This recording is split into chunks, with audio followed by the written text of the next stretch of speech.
Hello, hello, hello. One sec. Hello, hello, hello. So I was just doing a Facebook Live, my second Facebook Live on my own personal page, and the same thing has just happened as when I did the first one a few days ago, that it's starting to glitch and people can't hear me properly, and I tried again and it did it again. So I've just come off the live and I'm doing this now straight to my phone on the video, so that I don't give up and this transmission comes through as fully as it's meant to. I'm really frustrated, I have to say, that the Wi-Fi is usually perfect.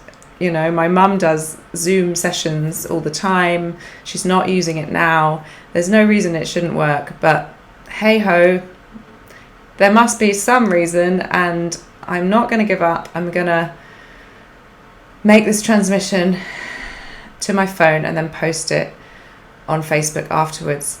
Thank you so much to the people that were just tuned in. It really feels so beautiful to be seen and heard and supported. Thank you. So I just went really, really deep into my adoption story and my mother wound story. And you can watch the live back on that. I'm not going to say it again. But yes, I had a difficult first year of life that impacted me thenceforth. And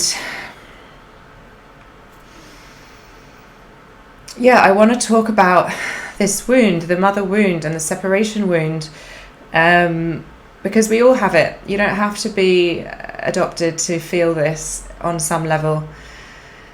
We all have experienced trauma from our birth, just the separation of being pulled out of that safe womb space of our mothers and then bursting into this new dimension that we don't remember ever having been in before. That's a trauma in itself.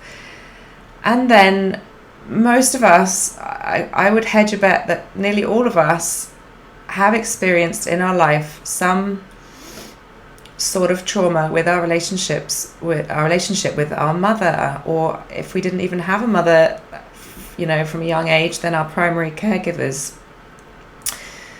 And energetically speaking, our root chakra is formed fully in the first 7 years of our life. And all our physical body and our systems, our nervous system, adrenal system, glandular system, digestive system, reproductive system, I think that's all of our systems, they're formed in this first year or so of life, from the womb to about a year and a half years of age. So this is a crucial time of our development. And there is science to back this up if you're interested in the science. And I had just recommended a book called Primal Health by Michelle Odent.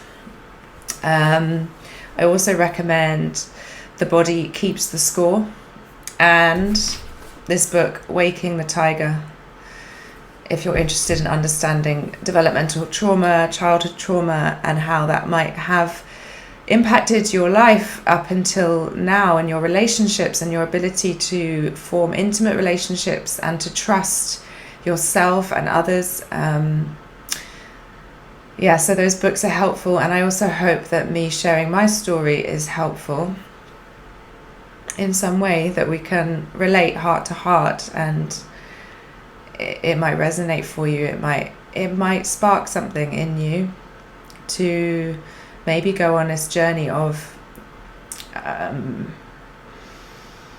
knowing yourself and having a deeper compassion for yourself and what you may have been through. So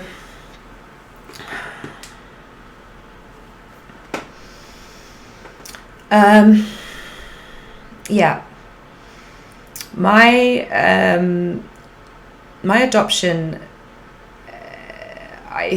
was difficult on many levels. First of all, I've talked about the physiological things that were impacted just in the way that I was formed in those early years. And then, of course, there was a lot of trust issue, a big trust issue going on. And what I think I've come to understand is that although in my in my rational mind and my cognitive memory, I just remember my adoptive mother as being my mother, we would have had some attunement issues just by the very nature of the fact that I wasn't born through her womb. Also the trauma that she went through with getting me, then having to give me back, and then getting me back again. And I'm also going to put it down to generational trauma, that in every generation there's a kind of overculture that dictates to a large extent how individuals behave, which is always changing. And what we're experiencing now is a shift back to how we used to be, how our ancestors, our great ancestors were, because we've gone from a tribal culture where I think emotions were very welcome and understood, and other energies were very welcome and understood, to a very materialistic and individualistic culture where we lost our sense of tribe and connection and support from the wider tribe. And also we started to suppress our emotions.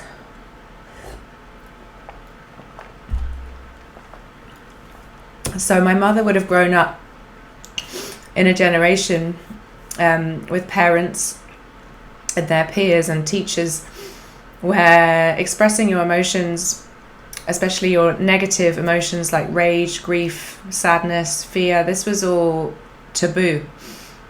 It was not okay. You probably know the expression, girls should be seen and not heard, and little boys don't cry. So that's the programming that my parents' generation had. And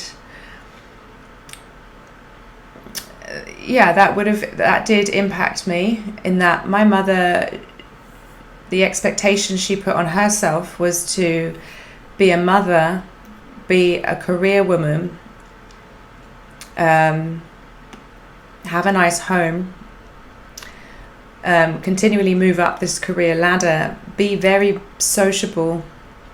So essentially she was very, very busy and acting through her masculine energy, especially when she became not a single mother in a way. It's not that my father completely disappeared, but my parents did separate when I was 6 and my father moved out. So she felt, I suppose, like a single mother. She had all these different roles and balls that she was trying to juggle. And I don't think she learnt from her mother the real feminine art of being still, holding space and soothing, gently soothing. And I do not blame her for this at all.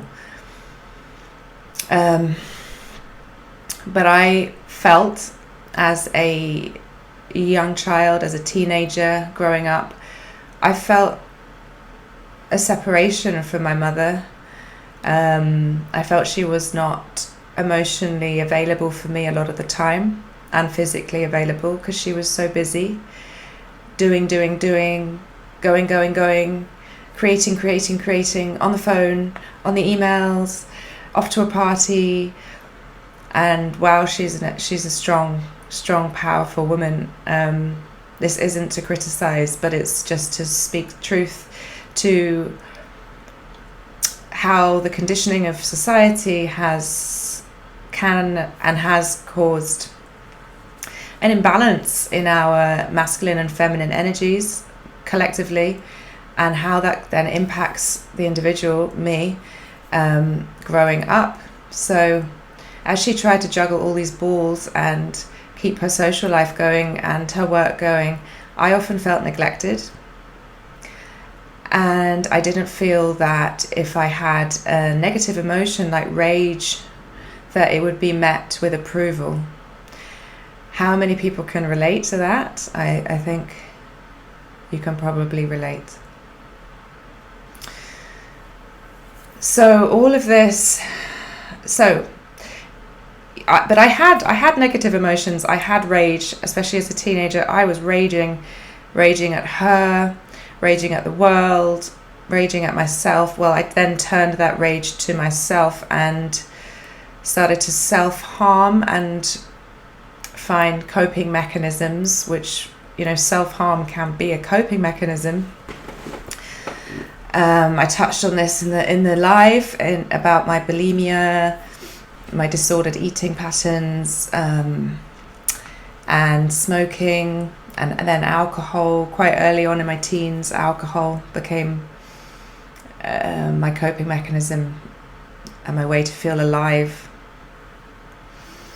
So what I experienced from a psychotherapy, psychology perspective was CPTSD, Complex Post-Traumatic Stress Disorder.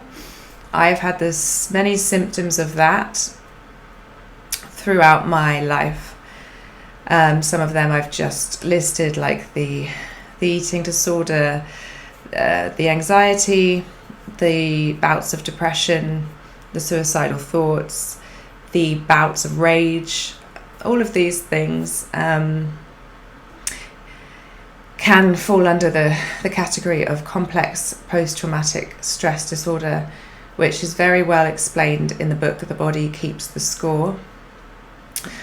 But I didn't really realize that there was much wrong with me until I started to do therapy sessions in my 20s, and a therapist started talking about my adoption and my birth and my adoption, and I'd never really thought that could have impacted me 20 years later, but she really thought that it probably had. So a little light bulb moment there, and then I sort of didn't think about it again for another 10 years and just tried to sort of fit in and get on with the rat race and find my place in the world and keep busy like my mum.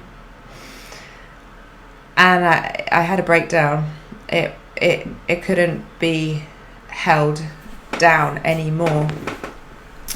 So I had my first breakdown/breakthrough in 2013 when I left my job in media, and on a whim, on a feeling, a deep calling really, but I would have called it a whim at that time, booked a ticket to Brazil and quit my 50k job, annual salary job, to go and travel and try to find some meaning and enjoyment in life, because I hadn't really up until that point. I'd been so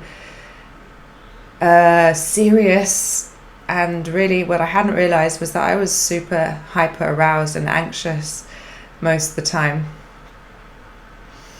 I was either hyper aroused or in a state of dissociation. So those are the two extremes, which I was talking about in the previous live, but I realized I sidetracked and didn't finish that, so I can come back to it now. So hyper arousal is the state of being really, really, really hyper aroused, hyper vigilant, really inner focused. Everything's going wrong in the body. can't really engage with the outside world. Everything feels like a threat. And then when that got too much for me, I would dissociate, and I didn't know I was doing it at the time, but that on the other end of the spectrum is when the soul, the energy, part of our soul, part of our energy leaves the body because it's too uncomfortable. It's too much. So some of the ways that I dissociated were through alcohol and smoking, which later became weed and harder recreational drugs. Those were ways that I dissociated. I also did it through daydreaming, being very, very in my head all the time, constantly thinking, analysing, planning the next step, or daydreaming, fantasising about the future, or obsessing, fantasising about the past. I was not, a lot of the time, almost until the age of 35, I was not really embodied fully. So that's dissociation very briefly. Again, I really recommend The Body Keeps the Score and Waking the Tiger if you want to go deeper into this intellectually and to understand how trauma works.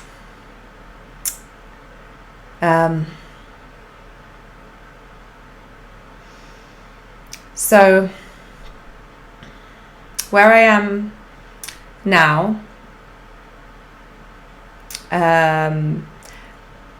having just had another sort of episode of PTSD resurfacing triggered by getting ill with COVID, where I am now is, well, I'm carrying on doing what I have been doing for a year and a half, which is to try and really see and not run away from where I am and what's happening in my body. See and feel, really feel and be in my body, to stay embodied. And that's a practice.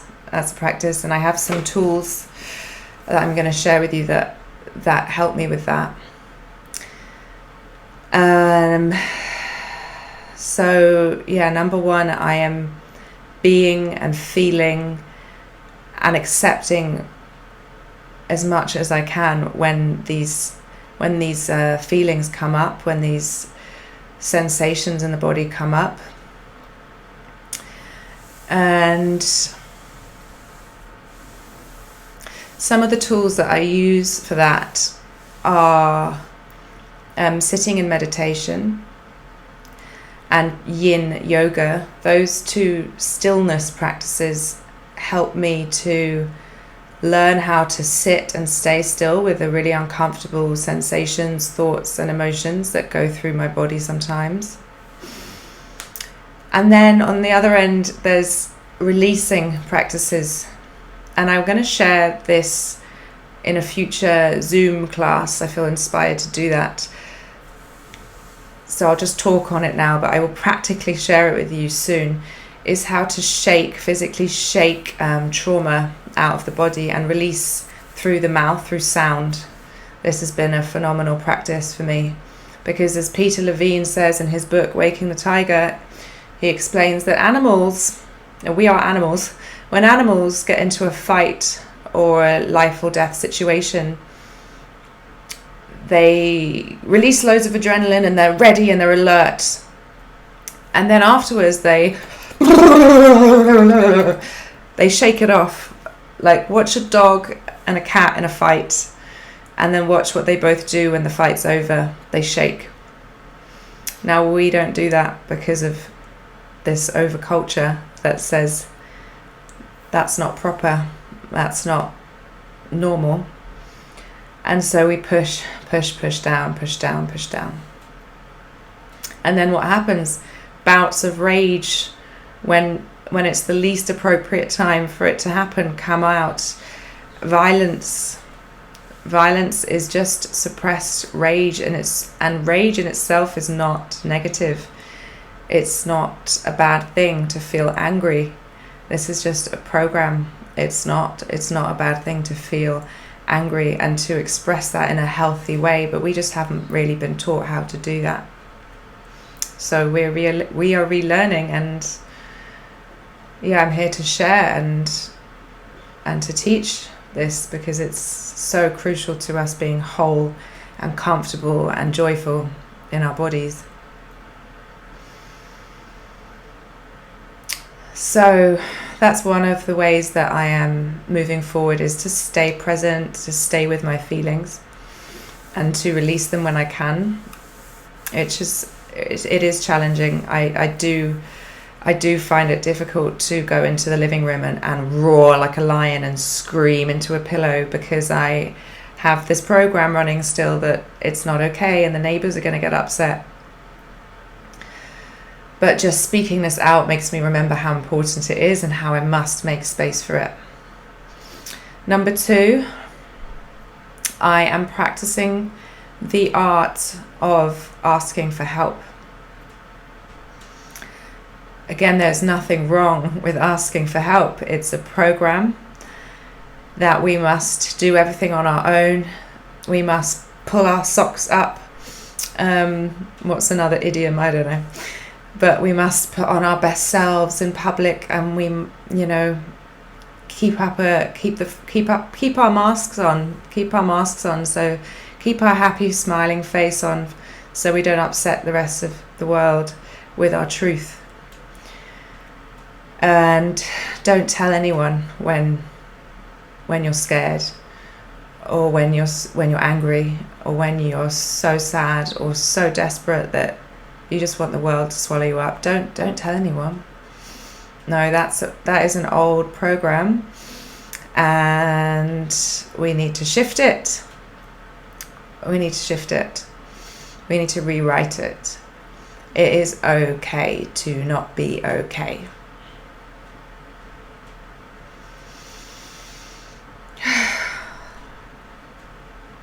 It makes me emotional. And that is okay. So I am learning, and it's a practice, to reach out before things get so before or when things get so messy for me, when the tension in my body and my mind is just too much, and I feel like I'm going to explode, or I start to think about wanting to hurt myself or kill myself. I do have those thoughts sometimes when it feels really bad. I am learning and practicing to tell people, and to tell my mother has been a very healing thing, and we are in a process at the moment of ancestral trauma healing together, because she's willing now, she's ready and willing to hear it, to go back into the past, to air what needs to be aired, and to move forward as adults together, which is so beautiful. Thank you, Mum. And I am also practicing speaking my truth to my friends, and saying when I need support, because I've practiced being in self-isolation my whole life. This is not really new for me. I'm good at this. What I'm not so good at is being seen and heard, and loving myself in my fullness, and allowing other people to love me in my fullness and my wholeness and my authenticity.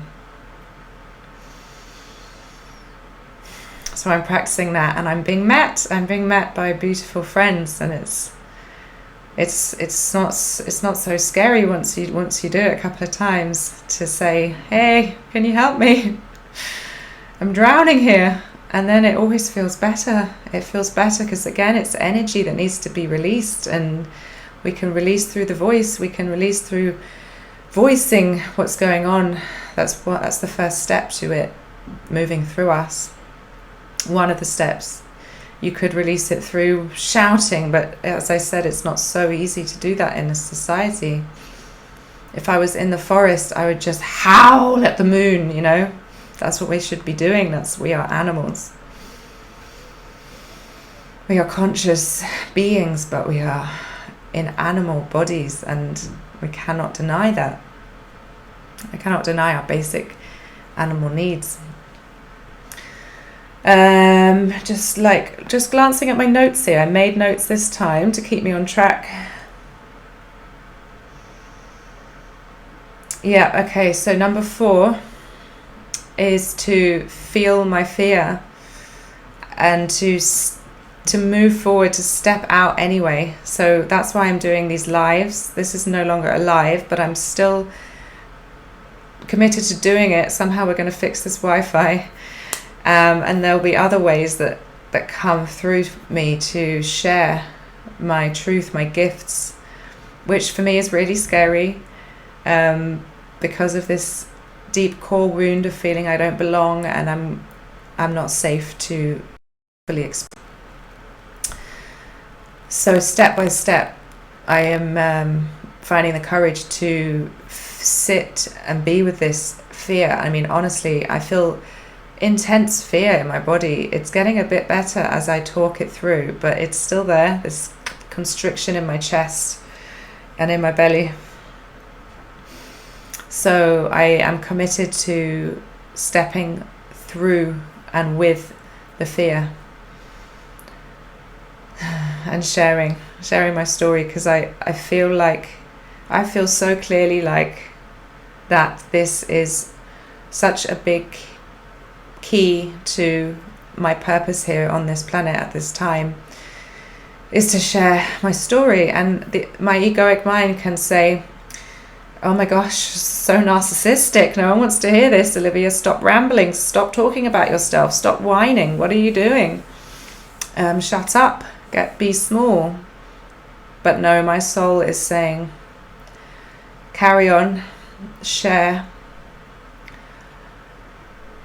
make it safe and acceptable for other people who might be watching this to share too, and release yourself from this holding that's broken my bones, you know, that's broken my heart, because we're not supposed to hold on, we're not supposed to. We're supposed to express without fear of judgment. And then number 5, what I'm practicing now in what might help you is to talk really kindly to my inner child, to this little baby who energetically still lives inside of me, and you have one too. And this little girl that feels really shy and like she's going to say the wrong thing and do the wrong thing, and she's not clever enough or pretty enough or funny enough. I have to talk really, really nicely to her, to myself. So when I get up in the morning now, the first thing I do is I say to myself, well done, Olivia. Well done for getting up, and I haven't even stood up yet. I've just sat up to the edge of my bed. I say, well done. And it's really helping. And then I make breakfast for myself, or whatever I do next. I usually do a bit of movement and breathing, but whatever I do, I try to remember to say, well done. And you're doing really well. You're doing really well. Yeah, she needs it. My little girl needs it. And I can give it to her. I need help sometimes, and that's okay. But my adult self is getting stronger and more compassionate, and I can also be there for her and tell her she's doing enough, and she is enough, and she's beautiful and strong, and if she wants to rest as well, it's okay, and if she wants to play, it's okay, and if she's scared, it's okay, I'm with her.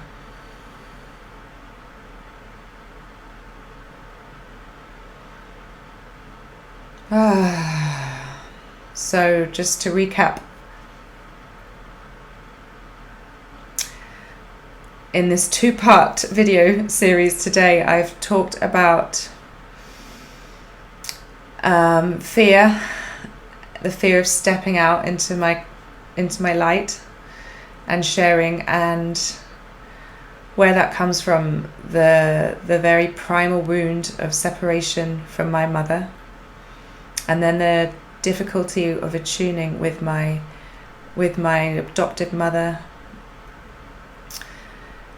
the ancestral trauma that's within all of us, weaved into our own stories through our DNA, the coping mechanisms that manifested for me to protect myself from all this feeling, all these scary and difficult feelings that could not find their way of being expressed in this world.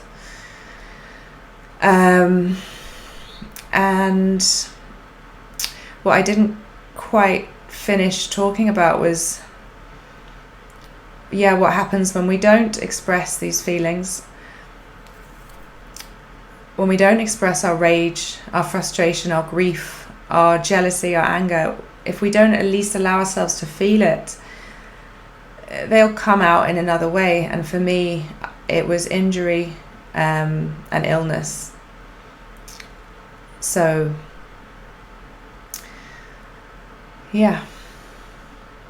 and what am I doing to move forward, and what might help you if you feel you can resonate with my journey? These are the 5 things that I'm doing to move forward. Feeling fully my emotions and allowing them to be there. Releasing my emotions and sensations in my body when possible through practices like shaking, shouting, breath work, and more still practices, more yin practices like yin yoga and meditation, to learn how to be with it when it's, how to bring a presence to it. Because sometimes it's not safe to react. Sometimes it's safe and sometimes it's not. And we need both the yin and the yang, the masculine and feminine approaches to healing. Number 3, I'm learning to ask for help and to make that a practice. To lighten my load and to feel connected with people, because we so need connection to thrive and to survive. Number 4, to share my story with the wider world and to step out of my comfort zone even when it feels really scary, to show myself that I will not die, and it doesn't matter who judges me or if I fuck it up. It doesn't matter. I'm doing it. I'm showing myself that I'm learning self-trust. I'm learning to trust myself, to show up and move through the fear.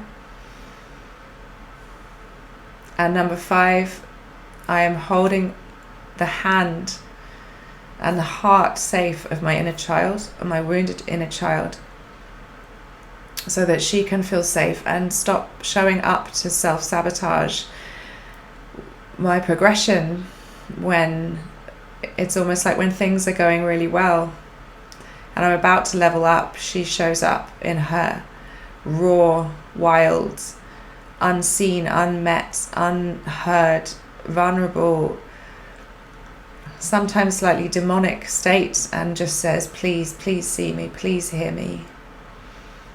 And if I don't listen, she'll keep showing up in these really violent and frightening ways. So she deserves to be seen and heard, and that is my job as well.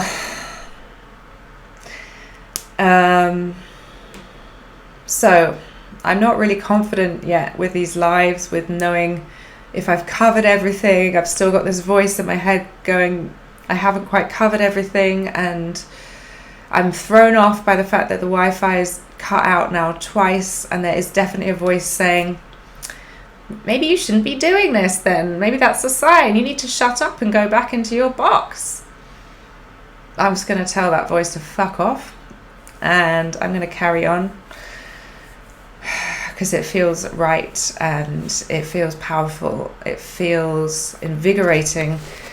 And I'm going to finish with something I wrote down last night when I was full of self-doubt and self-criticism about doing this. I was listening, I put on the audiobook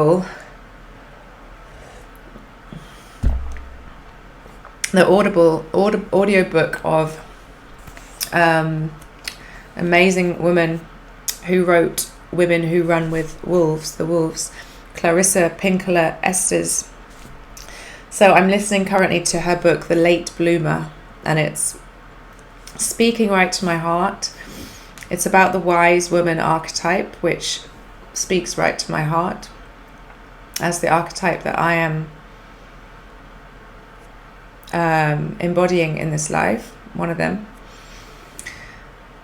And she said, she was talking about how do we know when we've gone past the lost and instead we're in the found? How do we know when it's our time to bloom and to share our truth? She says, energy starts to rise in your body when you come near to or return to any interest or endeavor that has your soul's highest interest at heart. And when this happens, you know it. Your little wings lift and flutter as though you can feel a wind coming that you could climb and be lifted on.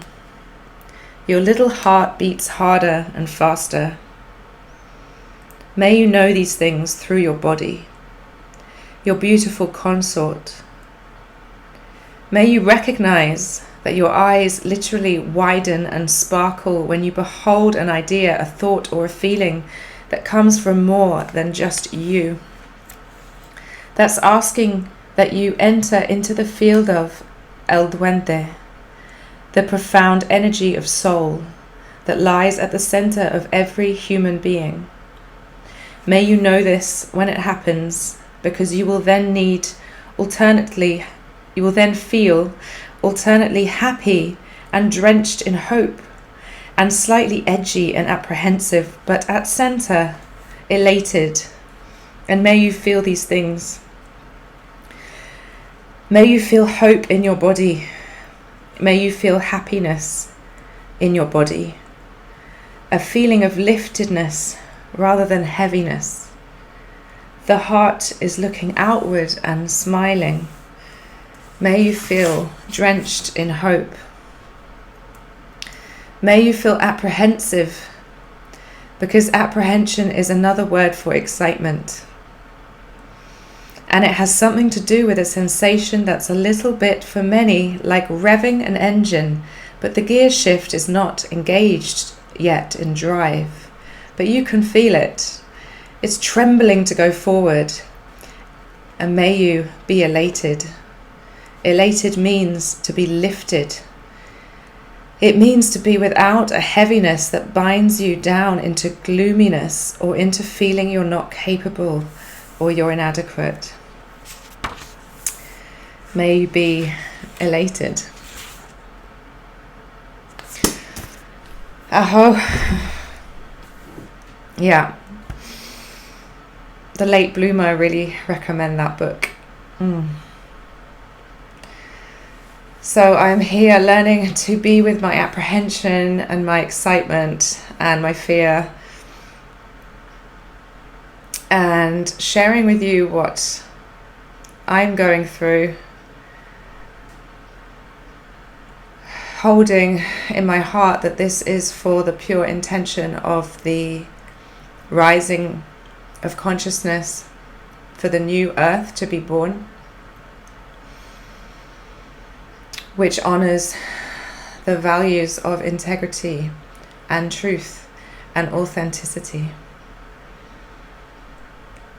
With so much love, thank you, thank you, thank you. Thank you for listening, thank you. I love you.